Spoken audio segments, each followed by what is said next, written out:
I would like you to take it from the time major to the from your arrest, and then go into the prosecution. But before you do that, I have another question for you. Why did you think Fallon did not address that thing? I mean, why did he not read the new social order as agreed? I can only conjecture.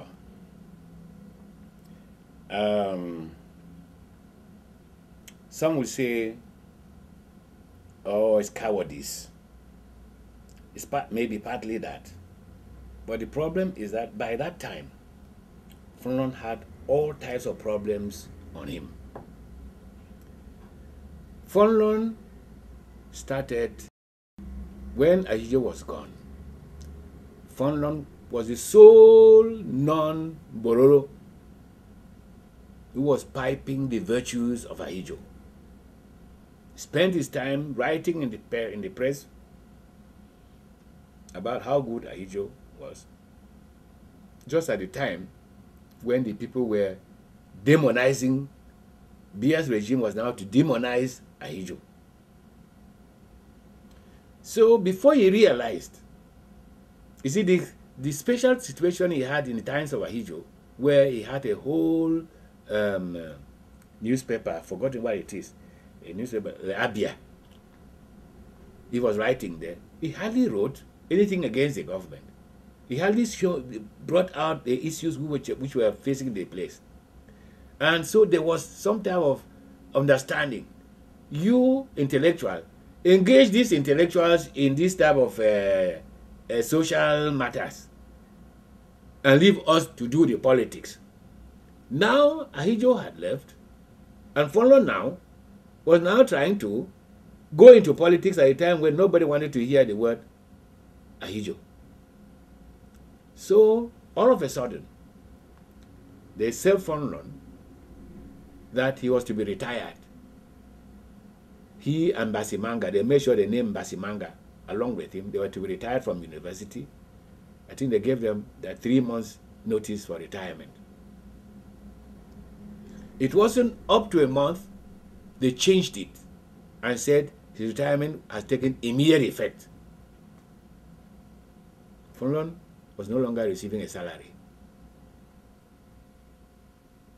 Ahijo had agreed that Fallon can buy the government house where he was. The people reversed that. And when I realized that this man was no longer, in fact, I used to bring money to Fallon and food. When I heard that they had reduced this thing to immediately they had stopped it, I had to go to Foshive. I said, Foshive, are you people crazy? You have given a notice to Basimanga and Fallon. That's what the university has done. What is wrong? Why have they decided to shorten Fallon's own notice? Basimanga is receiving his salary, waiting for the 3 years.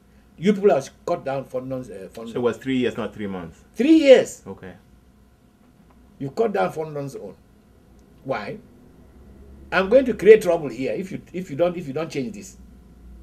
So Foshive had to go to the Fonction Publique. Who is Foshive? Foshive, that was like our CIA, head of the CIA in Cameroon. He had to go to the Fonction Publique to reverse the decision back to the 3 years. But they were still not giving him salary. So, with all those in, Fallon was now trying to endear himself now to this regime, okay, so that they can leave him alone. That's your speculation about That it. is my speculation. That is my speculation. And I don't think I blame him. Yeah, I mean, we have a country where even if Fallon took up that situation, people are going to be looking just as Fallon rather than the principles which he was stating there. That's like our people. So that is my understanding about why. Because we were still friends after that. When we left, in fact, that document enabled him and Professor Ngu to be renamed in the political bureau. Because they had told Professor Ngu it is finished with him. London was to go. But this new social order showed that the Anglophones were going to go up in arms if these two icons were also thrown out. That's why they put them back in the executive or social bureau. I mean the political bureau of the new thing that they formed, the CPDM.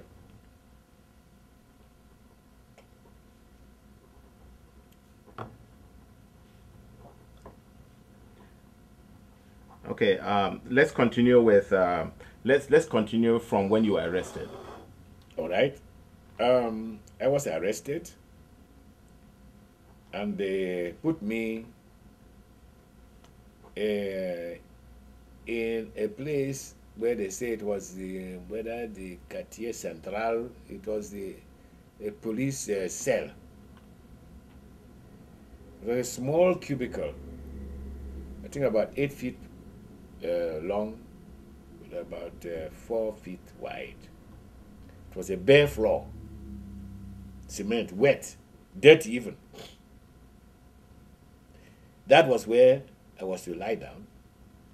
That was to be my dining table and also my toilet. And all this for writing the letter to the Town Major. Yes, now that is it. Because I wrote this thing there: get out of our country, implement your law to the fullest. Your law says there's a Republic of Cameroon. Keep your country out of our country. That's what the Republic of Cameroon means. So I fell very sick. I had to send for a bucket where I was urinating and poo-pooing. And then somebody would take it out and they would dump it somewhere and bring it back to me. The conditions were such that made me very, very sick. And they got frightened. So they took me to the hospital. Fortunately, I met Kathleen Gu, was a family friend. She's a specialist in cardiology. And I was praying I should meet somebody who at least knows me. So when I just got there, I saw Kathleen passing. I said, Kathleen. She turned around and looked at me and said, Gorji, why are you looking so miserable? I said, I'm coming from the police cell. I said, my goodness. Why? What are you doing there? I said, these people here are police people. I said, she refused even to put a stethoscope on my body. I am admitting you. And this happened to be a white woman, an English girl. If it was a Cameroonian, they would have ignored. You see how God operates? This was a white girl. I am admitting you. Do you have any money? I say, I have some money here. Pay for admission. He had been admitted. So they took me back to go and get permission to follow what the doctor had said.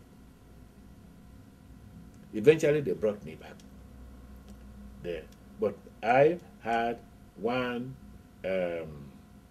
ward with 3 beds. I sleep in the middle, armed, somebody on the right, in the other bed, armed, somebody on this, and the others on the ground there. And they would, every 8 hours, a new set would come and change. By the time I went there, even when I was still in that place there, my friends had approached a doctor from our own area, from my own tribe, and asked him, why don't you intervene on the and use the health to get Dinka out of there? What that doctor says that Dinka, it's about time he gets what he needs. He can't get away with this. He cannot get away with it. He wrote the other one. He cannot get away with this. So the people, my friends now, managed to send me a letter using toilet paper that don't you take a tablet from Dr. XYZ. So when I was sick then, unfortunately when I was sick and Kathleen admitted me, this doctor was the second in command, cardiac specialist too. But he never came anywhere near where I was, and that was my countryman, which now confirmed what my friends had told me. You would expect other people came to console me, some people who were not even doctors, people were coming and visiting me. He never did. I don't think I was there for up to about 3 weeks. They were sending me tablets. Tablets were being prescribed, of course, through the nurses. But I made sure I never took any. When they bring me the tablets, I'll keep them. When they are gone, I put them up in the wash and basin and flush them away. Information had gone, at least Palmon had told the president that, you know, Dinka is a man who is given to insanity. What he has said, not one man is behind him. It's an insane delusion. Now it appears that they now wanted to confirm it by trying to make me insane. The tablets they have been sending to me apparently were not working, so they suspected I was throwing them away. Because those tablets, I believe they were intended to make me insane. That's why they decided that I should be transferred to Centre Germain, which is a place for mad people. There they medicate by injection.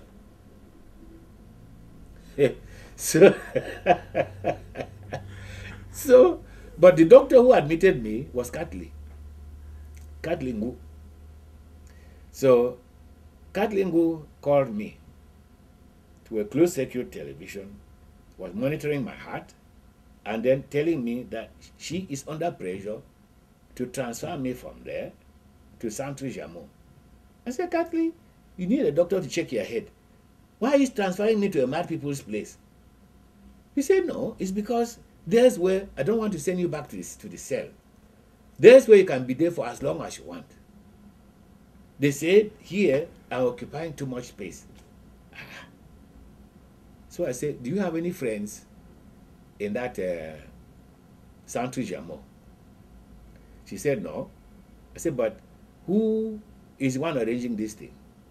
He named the doctor to me, and it turned out to be the doctor they told me I should not take a tablet from. My goodness. I knew how Kathleen would react if I told Kathleen what I knew about that doctor. So I said, all right, Kathleen, this is Friday. Give me till Monday to give my answer. It's all right. By Monday, I'll come for my answer. So I went back to my bed,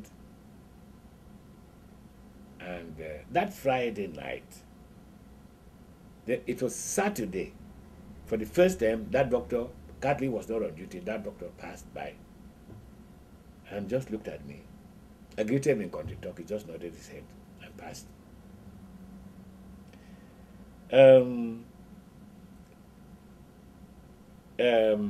Yes. Then that Saturday night, for some reason, a note was laid on my bed. Please, with effect from midnight Sunday, every midnight, sleep under your bed, because there is going to be a commando operation to get you out of here, and it's going to be bloody. Who wrote this thing? I don't know. I asked the gendarme, said, you who brought this paper here? He said they don't know how the paper got there. They themselves forgot it. Somebody came and gave it to them. They gave it to me. I said, they're going to kill people here because of me. How am I going to do this thing? My friend, I prayed every hour. Every hour, I asked God, please get me out of here. If you know going to Centre Germain is going to endanger my life, get me out of here. 11:30 a.m. on Sunday, my Father, the Holy Spirit reincarnated, whom I am worshiping, appeared in front of me. get up and get out. My question was, I am now in pajamas, hospital pajamas. I cannot go out of here in hospital pajamas. I have got to change. When I start changing, these people are going to grab me. So how can I get out of here? I say, anyway, since they say I'm a madman, I will start changing. When they come and hold me, they say, oh, actually, this man is mad. What is he changing clothes for? But, Austin, I changed, took off my pajamas, put aside, changed my ordinary clothes, passed. The people gave me way. I passed out of that ward, out of the pavilion, out of the prison, out of the hospital premises, took a taxi straight to the British ambassador's residence. First, after landing at Asanga's place. Asanga was surprised. He said, what? I said, I have escaped. Take me to the British ambassador's residence. So he took me in his car and went there. About 1:30, Grace Jopakaba brought food to give me in the hospital. She came and waited. He said, me, asked them, where is this man? That is the time they realized I had gone. Me, il était là. Me, où est-ce qu'il est? That is the time they gave a signal. In fact, they nearly arrested Grace. Grace said, but I'm the one asking where is the man. You say, no, you must know where he is. There was this Joe, Nentang Joa. He also came to visit me. They arrested him. And some other people were coming to visit me. So the information said, no, but if you go to visit this man, you'll be arrested. People were running away because they didn't understand what was happening. Why were they arresting them? They are coming to visit somebody there. So, while I was the British ambassador, I asked the man for political asylum. The man said, oh, no. We only give asylum for people who are under persecution. I said, yes, I am being persecuted. He said, no, this is a law-abiding country. It's a law-abiding country, and there's no such thing as persecution. I refuse. I said, all right, Your Excellency, your refusal, I appeal against your refusal to the Queen. The man said, well, it must be in writing. I said, bring me paper. So he brought paper, started trying to take my particulars. I gave him my name. That's your profession. I gave him, oh, so you are a lawyer? I said, not only a lawyer, but the only QC in this country. What QC? Queen's Counsel. I said, the only person authorized by the Lord Chancellor of Britain to wear silk. This man broke down. He realized who he was talking with. But with a type of glossy duplicity with which they are experts. He told me it's all right, he has spoken to the presidency, everything will be fine and so on. And maybe they deceived him, I don't know. But this man got his own staff to come and take me and hand back to the police. One of the staff was the First Secretary K, a girl we knew who was friendly with us, following and so on. I was taken back to the police, and this time they took me to the maximum security, Kondenge, BMM, the torture house. That's how I got there. And it's there that I wrote The Revolt of Ambazonia.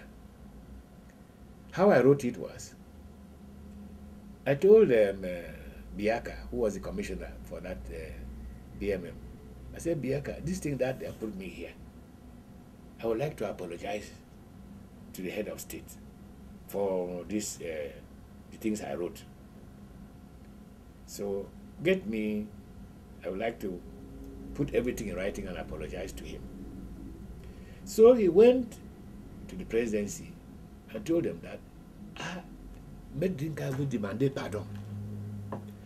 So they said, all right, how do you see? Once some to type, so they came to me. I named one beacon boy who was used to type for me, John Quo. You should go and bring him. They brought me a typewriter. John Quo was there, and within a couple of days, I produced the Revolt of Ambazonia. Gave it to him, smuggled a copy through John, who took it to university, and within the next day, there were 500 copies around the place. This man took it to the presidency. Il a demandé pardon. So they took it and gave it for translation. After they translated it, they called him. Read the translation of this. Is that what they call pardon? What I wrote there was worse than what I had written before they brought me in. What did you write?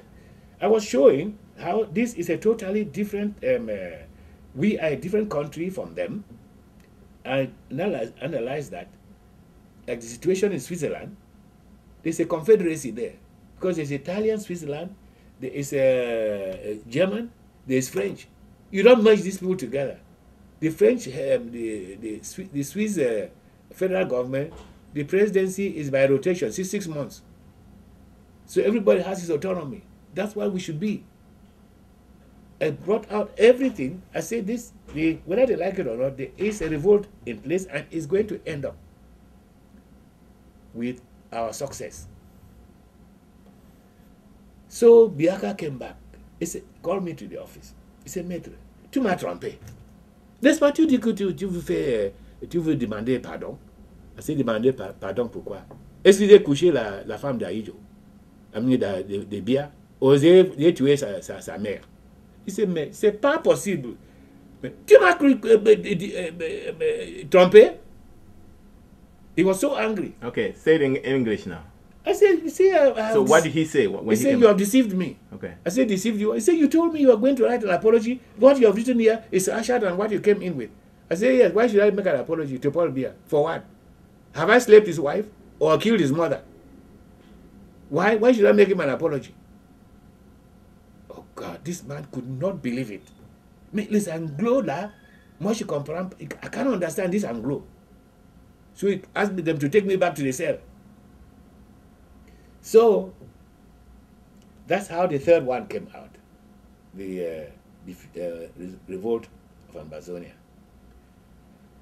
In the meantime, the Dinka riot had exploded. Who was rioting? Youth. I was in cell, only hearing about it. Our young men, gangs of young men were going over the place, fighting and breaking places. Gendarmes, street fighting with gendarmes.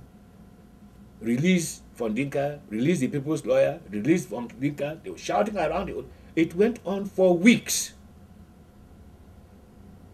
It is the police who are coming to them, Maître, ces gens-là, ils nous ennuient. Mais c'est les Dinkistes, non? They were calling them the Dinkistes. These boys, I remember I met one of the, Ben Muna was the first person to counterattack me when we produced the new social order. What did he do?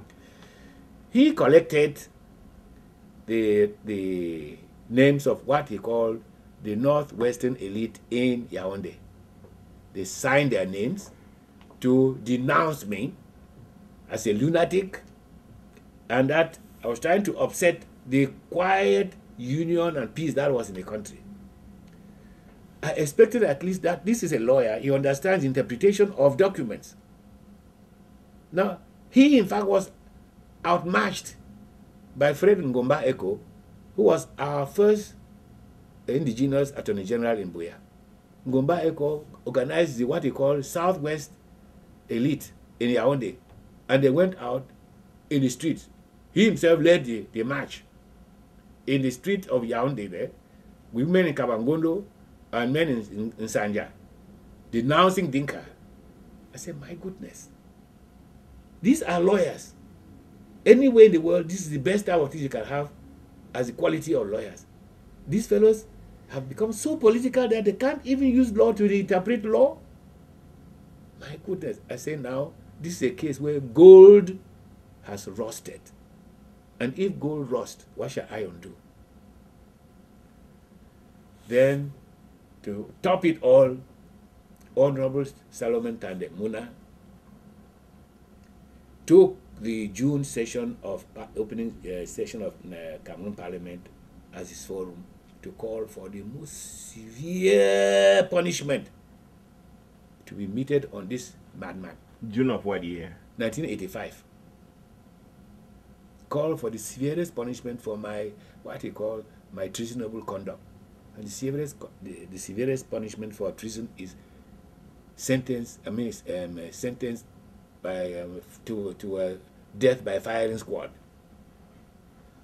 So here where it is the people of our side, this Ambazonian so-called Anglophone leadership, who took up Paul Biya's fight against me. What do you think made them do that? I cannot say it's just because they, I mean, as somebody, a document called Paul Biya published, Paul Biya's presidency published Faces Behind the Mask by Stephen Tebit. It states this about the Anglophone leadership. The Anglophone leadership is a has been a monumental failure. It consists of the most unconscionable bootlickers. So that it describes the type of people who are attacking me. Even today, there are now PhDs and so on who are attacking me. Those are the same unconscionable bootlickers. They are licking the boots of Yaoundé. And some of them pretend to be loudest against Yaoundé, but they are still agents of Yaoundé. Because if you are attacking somebody who says our country should be free, who can you be serving? You can only be serving Yaoundé. So when I saw this, I said, it made me take a decision that if we are going to get free, it is going to come from outside. And our duty was to move from stage to stage and organize a mandate, a legal mandate, which the international, somebody from outside can use and say, I'm coming in. To end this rubbish of you illegally occupying, Cameroon illegally occupying Ambazonia. So that was now our strategy. It's not street demonstration, ghost town, all that is all zero. Cameroon will outmatch you there. They have more resources to outmatch you there when you go political. But when you go by law, they don't have a leg to stand on. So, and it started right there. Because when the Dinka riots exploded, one of the people who signed this document, I think it's Governor Achu, he told me when last time I was here, he said, Ambe, these boys came to my office, showed me a copy of what we signed. I said, look, this is George Achu. Is that your signature? He said he told them I had never seen that document in his life. He said, the boys look like if he dared say yes, they would have reduced him to pulp. He said, no, I'm not. Is there a document like that? He said, but this is your name. Somebody must have written my name and put something there. So they left him alone. Now, it created such problems. They served a letter on Muna, Pa Muna, and told him, if you do not reverse your stand, everything that carries the name Muna will be on the other side of the grave. So these things were going on till about November. The boys were out. The place was in chaos, total chaos. For weeks, it was in chaos. Schools were closed. In all Ambazonia, even primary schools were closed. So on the 11th of November 1985, Pa Muna made a U-turn. He now took his opening speech for the November Parliament, used it to call for a round-table conference where the two countries would sit discuss this matter on the basis, he says, of mutual equality, as it was in Fumban. The procedure is that the speech to be made by a speaker must be sent first to the presidency for approval. Can you imagine? Head of the legislature not supposed to talk without approval of the president. He sent it there. They doctored it, removed areas which they didn't want, and sent it back to him. Of course, on the day, he kept that their document that they sent. He knew that his head was there was a threat which could be carried out. You see, there's nothing that is evil. Cowardice can be used. Now, this was cowardice now that was making Muna perform the right thing. So, Muna now made this statement there. He read his own speech, he ignored what they had sent to him, and Paul Biya accused him of leading a pro-Dinka parliamentary rebellion against his presidency, and never spoke to Muna until he retired. Muna tried every opportunity to have to go and talk with the president. No way.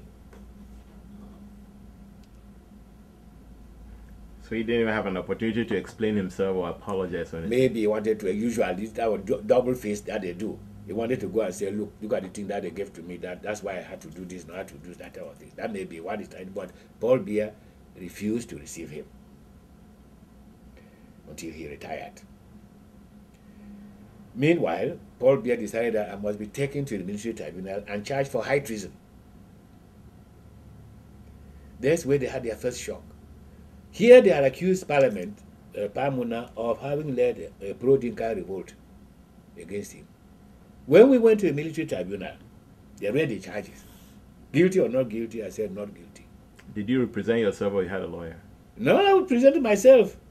What would I be looking for a lawyer for? Am I not myself a lawyer? Why should I have anybody to represent? I would think they can double-cross your lawyer. You get your lawyer to double-cross you. Now, but the thing is that it took place in the night, midnight.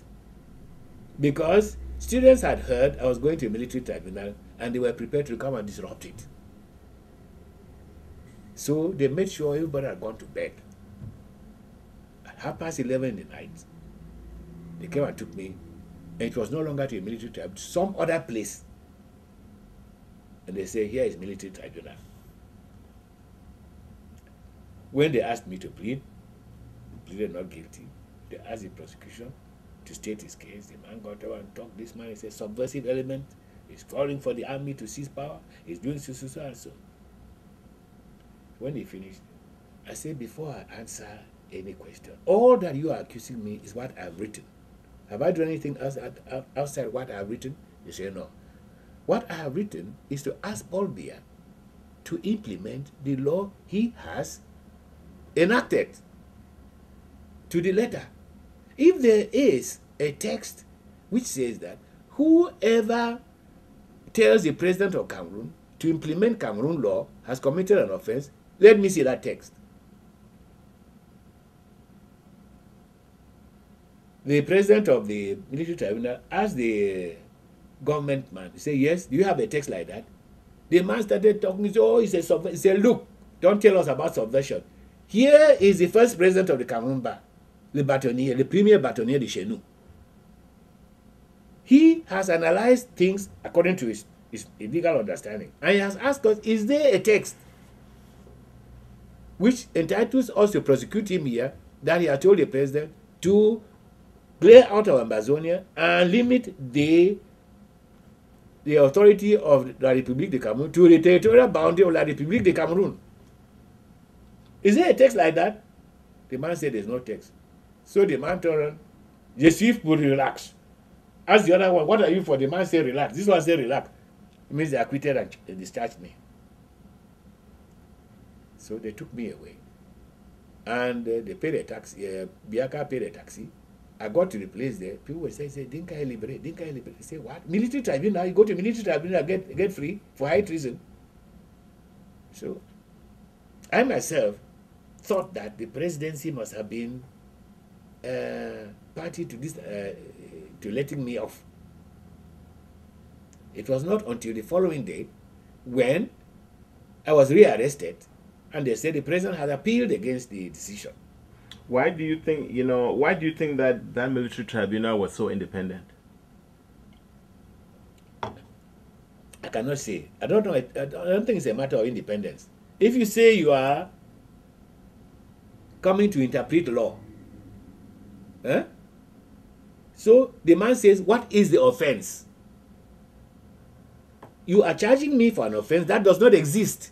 That was my, more or less my, there is no offense that exists that a person who asks the president to implement the law has committed an offense. So there's no such offense. In fact, it was a prosecution without a crime. Well, I'm asking that question because if Cameroon is such a facade where the president of the House of Assembly his speech has to be approved by the presidency, meaning that the legislature here is subject to the president. Of course. How come the legislature and the judiciary military tribunal is independent? No, military tribunal was not independent. It is they handpicked people there. In fact, before you even go to military tribunal, it has been decided what judgment they are going to give. But they thought I was going to be defending myself and giving my own part of the story. They would have then used their decision that you are convicted. But I say, cite me the law which says who tells the president to implement the law of Cameroon has committed an offense. Okay, so there was some reason that came into an environment where we did not expect. Yes. Okay. So they themselves found the way I put the case was not what we gave them the opportunity to mumble jumble with it. Let me know the law. I am a lawyer. Show me the law. Let me read it, which says whoever tells the president of Cameroon to implement Cameroon law has committed an offense. And what offense is it? Let me see the law. So the people, in their own interest, they turn around and ask the government lawyer, can you cite us that law? And when the man said no, what could they do? To say they're convicting me for an offense that does not exist? So they had to acquit me. It's not a matter of independence. The man who discharged them was this man because this man could not produce law. So when I was rearrested the following day and brought back, they said the president had appealed. Appealed? I said, all right. I got there, they told me, oh, mate, since you had been already acquitted, you will sit in the police post instead of going to the cell. I said, look, I am either in the cell or free. So either take me to my cell or let me go home. So the man went and consulted with the presidency, said this man is insisting on getting into the cell. They said, I put him back in the cell. So they put him back in the cell. So the problem was the law creating the military tribunal said in a case of high treason, there is no appeal against the decision of the military tribunal. This was because before you were taken to military tribunal for high treason, it was assumed and agreed that you will be convicted. And for high treason, once you are convicted, the best you can do is to appeal to the president for clemency, to reduce from sentence of death to life and so on. But the law says there is no appeal, so law cannot change because the decision is now an acquittal. So the president had no alternative. But as lawless as he is, instead of now implementing the decision of the military tribunal which had acquitted me, he took the law into his own hands and clamped me under house arrest, indefinite house arrest. Where were you supposed to be now? In Yaoundé or? No, they moved me to Widikum, my hometown, put me there. And if I was to go anywhere outside Widikum, I must get permission from the police or gendarmes office in Batibo. But they found some problem with that. Because on one occasion, I decided I had to go to Bamenda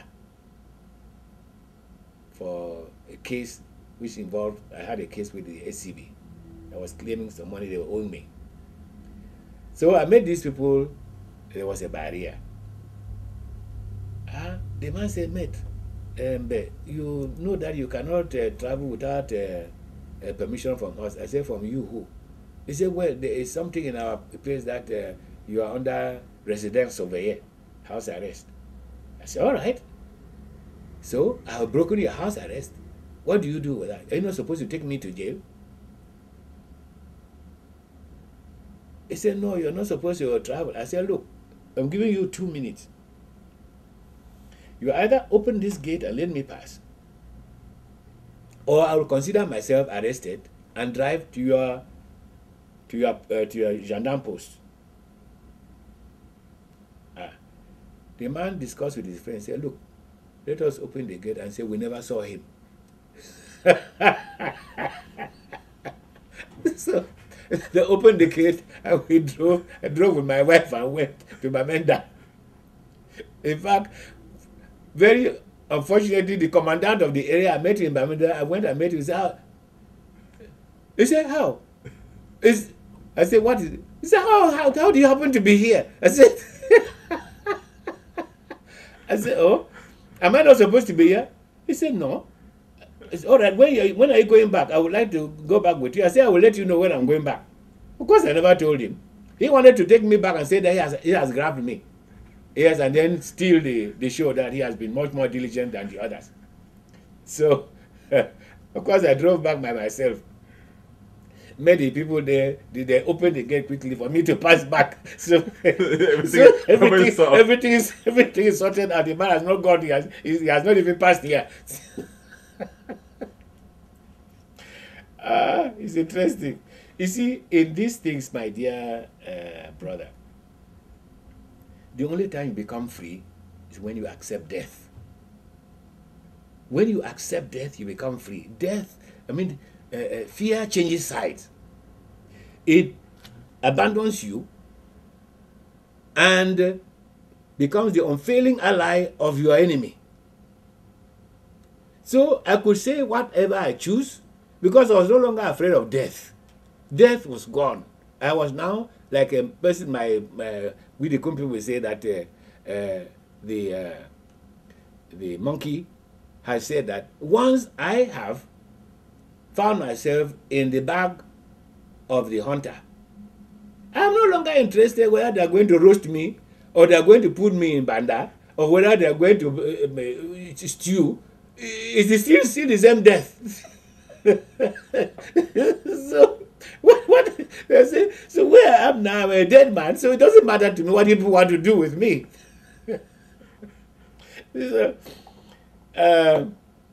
So then something strange happened. I got my driver. One driver is a prince from Beacon. Never seen one person who was as faithful. You know, this boy was so good that my attachment to him made everybody, even my children, if they want to ask something from me, they prefer to ask through Peter. Because if Peter came and asked, I will give it. So, Peter,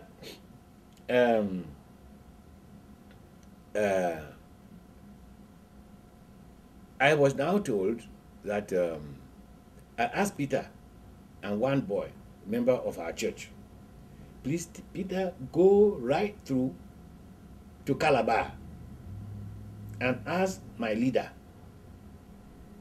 that I found a way I can get out. But I don't want to do anything which is contrary to the will of God. Should I come away? He asked the secretary to write me, stay where you are. The Yaoundé people are going to give you traveling papers. I said, give me traveling papers. People put me under permanent house arrest.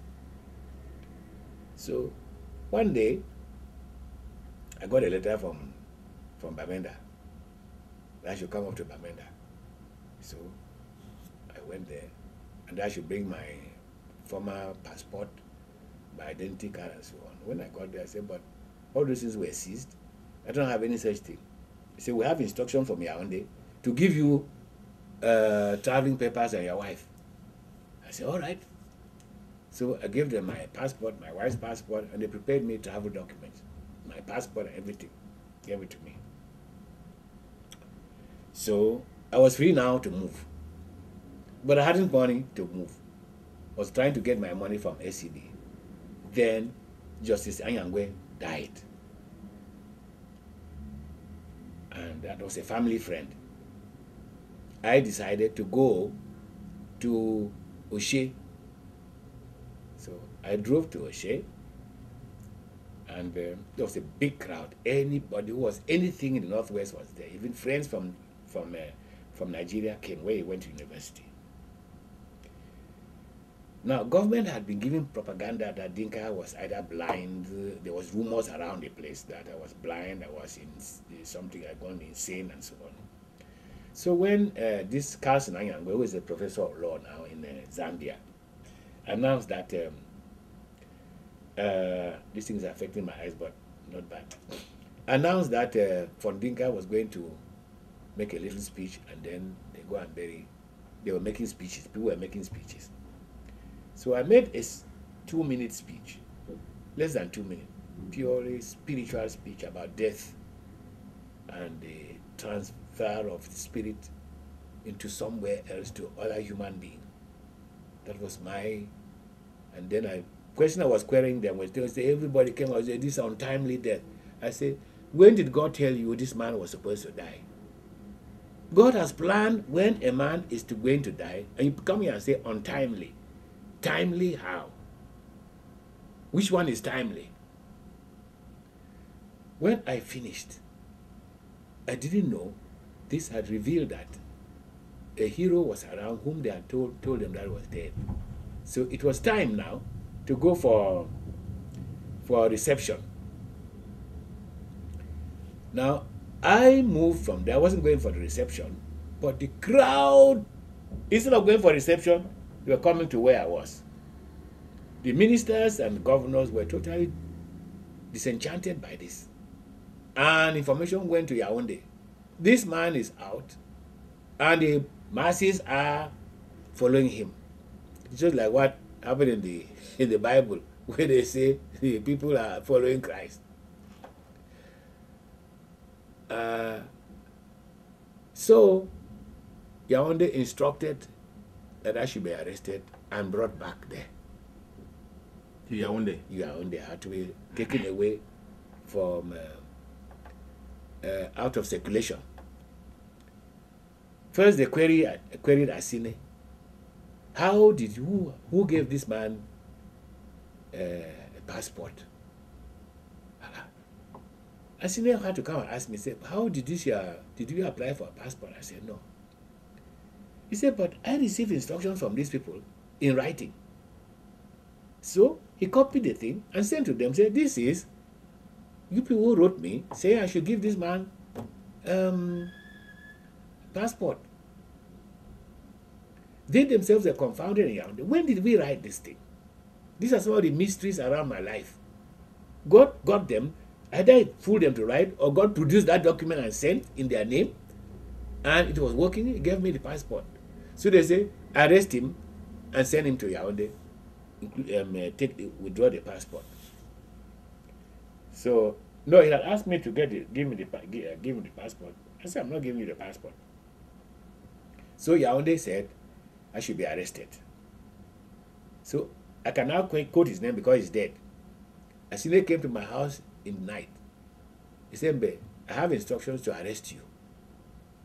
In your house in Widikum? No, in Bamenda. I was in Bamenda. Okay. This was in Bamenda. Okay. I have instructions to arrest you. If I find you here tomorrow, I will arrest you. What other help do you want from a situation like that? So I stepped onto my car. My wife was in Widikum, my rest of the family were there. Nobody knew where I was going. I stepped on my car right through to Limbe. got into managed to get. I passed through. I had no money, so I passed through Douala, held Arnold Youngbank by the throat. I said, Arnold, I want money. They are coming after me. He said, ah. He said, I say there's an arrest following me now to take me to Yaoundé. And that was on a Saturday. He said, but he has all his money is gone to the bank. He just pulled his drawer, whatever was there, gathered and gave to me. So I took it, went to CDC, my friend Johnny Bangu. I fooled him that I had been arranging to get my son to Ibadan University for something. Now the letter has come, and I have only a few days to get there, so I'm going. So I told the wife, I said, this is the key of my car.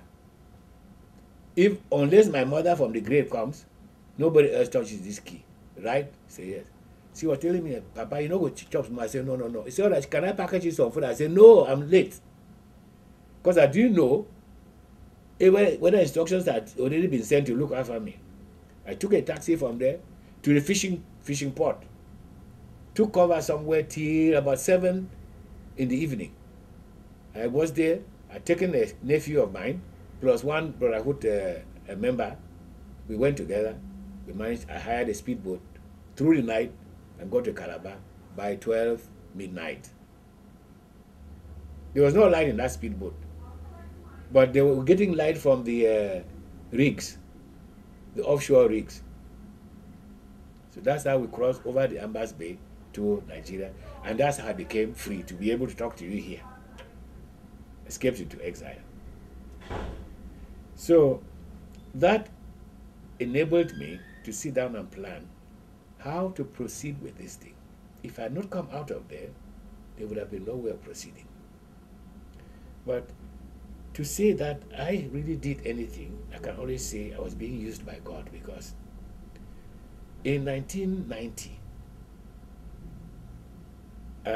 we decided that, first people were coming across, meeting me, and we're discussing. We must now formalize our independence, which has already been restored.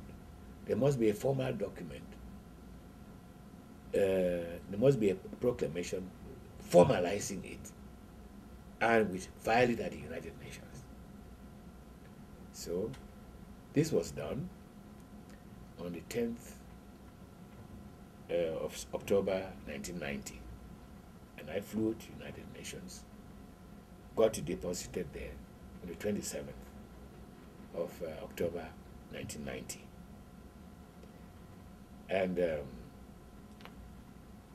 all it did was to proclaim the formal, formalizing the restoration of our country with its constitution, Southern Cameroon Constitution, which becomes the Ambazonian Constitution. The only amendment was that in place of the Queen of England, an ethnic Ambazonian would be our head of state, and that was designated head of state, and that's why that document bears my signature. But that was neither here nor there. Anybody else could do that. What has consolidated our position is that in 1992, our operatives, Ambazonian patriots back home, filed that proclamation as Annexure 3A in the High Court of Cameroon, in the case between Ambazonia and Cameroon. How did that happen? But how did what happen? How was that? I'm trying to get the process, how it became filed. Okay, what happened was this. One of our young men who had been released on bail because they had been demonstrating for federalism, Blaise Berigny, came to me. He said, look, can we have arms? I said, what arms? I said, first, I don't deal with arms. I don't even know about arms. He said, look at what is happening. The whole place is agog. We need to fight these people. I said, no, there's something better than arms. I can prepare you a case. You get one of the lawyers to file it there. We are going to win that case because the way it will be prepared is that which Cameroon, no Cameroon judge will be allowed to interfere with it until the Cameroon authorities appear in court and contest what we are saying. We are dragging them to come to court so that the issue be joined there. So I prepared it. An originating summons plus an affidavit and an order to show cause. Under the system, under that procedure, when you file an order to show cause, the court serves that on the defendant as the court orders, asking the defendant to either challenge these orders and get the court to amend or nullify them, or they'll become absolute. So when these orders are served on you, the defendant, they are orders nisi. What's that? Orders unless. Nisi means unless. It's unless you are able to show that they should be varied or nullified. So the affidavit and the order to show cause named a date by which Cameroon must either contest or the thing becomes absolute. It was served on the Procureur General. And Cameroon, I believe that they realized the things that were inside there. For example, my military tribunal trial and the outcome of it was inside the affidavit. That was a closely guarded secret that Bia's military tribunal had upheld our claim that Bia should move from our territory to the other side. Now, if this case was contested in open court, everybody will now get to know that, military tribunal has said that Paul Biya is illegally occupying our country. It will be embarrassing. It will be public news, international, and so on. So, for fear of that, they decided, let Ambazonia win. We will see how they are going to push us out of Ambazonia. That is the work of God. That type of arrogance. Let them win. We'll see how they're going to take us out of here. They didn't know God was giving us a judicial mandate. What did that thing do? Once it became absolute, you can no longer say Gorji Dinka is not recognized by Paul Biya as the head of state of Ambazonia because he's in the court records. Nor can you say Cameroon is not illegal occupying our country because that is the charge.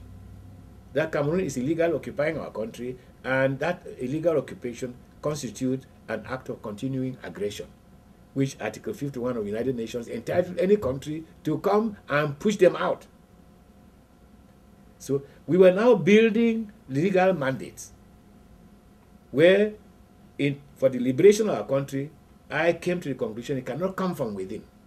We must prepare the parameters of law which become mandates for any external intervention to push Paul Biya out. So HCB 2892 was God-given, because one part of it,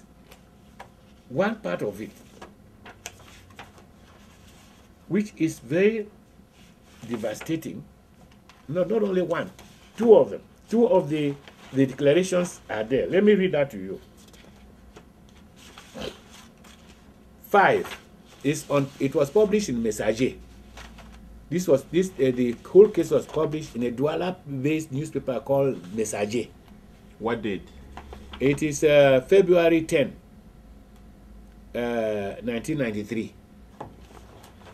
It says here, and I quote, "Public servants, civilian or military, of Ambazonian origin are discharged of the duty of allegiance, obedience, and loyalty which they owe to the Republic of Cameroon and Paul Biya, so they are henceforth answerable only to the Republic of Ambazonia and its head of state, Fon Fangum Gorji Dinka.